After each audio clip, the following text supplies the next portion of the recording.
This is Martin Giles of the Guildford Dragon News, and I'm with Councillor Howard Smith from the Labour Party at Guildford Borough Council, and with Derek Payne, who was or is a member of a residential group in East Guildford, to discuss the forthcoming e-bike scheme in Guildford.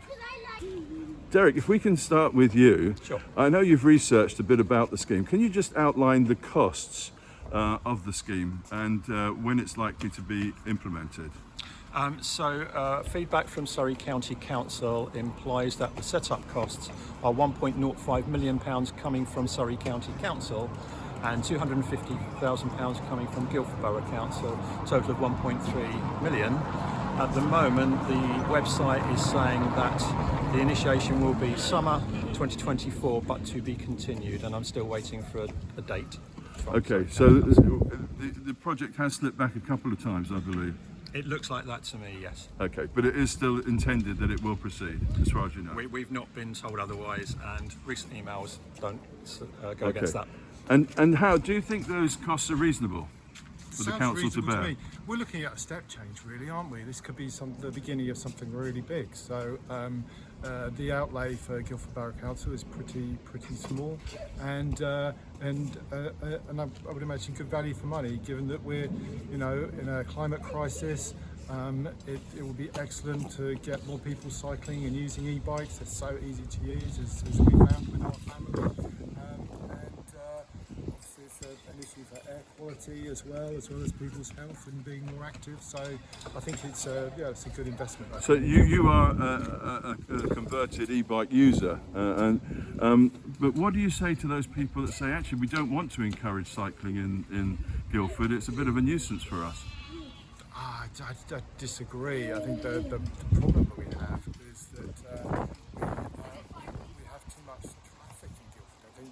I mean, this is a benefit not just to cyclists, but a benefit to people who do really have to use a car, because it would free up the roads a little bit for car users and reduce, just a small percentage, 10% or something, fewer cars, make a big difference to car drivers too. So it's a benefit on both sides. Okay, and what about one Dragon reader's written in to me and said that isn't there a danger with the spontaneous combustion of the batteries? Because she's read about this occurring in houses. What do you say to her concern? I mean, there have been a few instances of this, and whenever they've been investigated, 9 times out of 10 it's because people have bought black market batteries for the cheap that don't have safety checks and all the rest of it. So as long as you buy a legitimate battery with your bike, which is what you'll get if you buy one from the shop here in Guildford, you won't have those issues, and it's perfectly safe to use. Okay, and Derek, do you know how many bike racks there are going to be for this new scheme in Guildford? My understanding is 50 hubs, 2 main central ones, one in Guildford, one at the university, housing 300 cycles, is my understanding. And what happens if a cyclist arrives at a hub and all the spaces are taken? Again, from Surrey County Council, we've been told that the bikes can still be secured near the hub, but they won't be charged, and because of the management of the bikes, the council will know where they are. Okay, and back to you, Had. Now, you, as a regular user of an e-bike, what would you say to those people that say, Guildford is a hilly place, even with e-bikes, it's still hard for older people, for instance, to use them?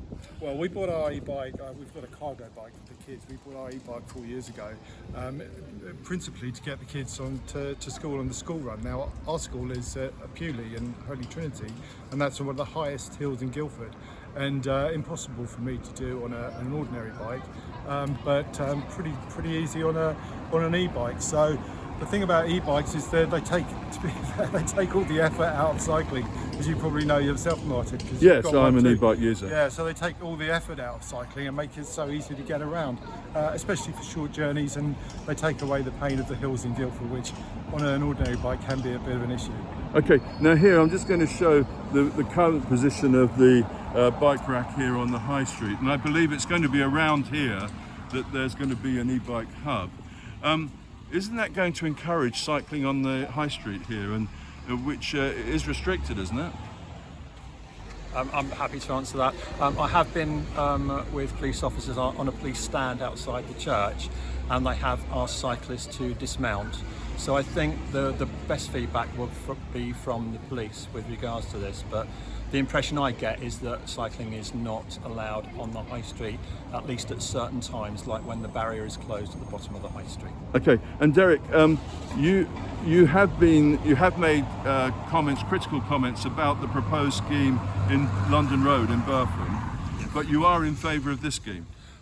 From my perspective, the London Road scheme is totally different to this. It's more about safety of cars, cycles and pedestrians, and the implementation of the scheme. With regards to this scheme, at our Boxgrove Park Residents Association AGM in May, 60 people attended. We discussed this scheme. Everybody's in favour of the scheme in principle, and I personally totally agree and support this scheme going ahead. Derek and Howard, thank you very much.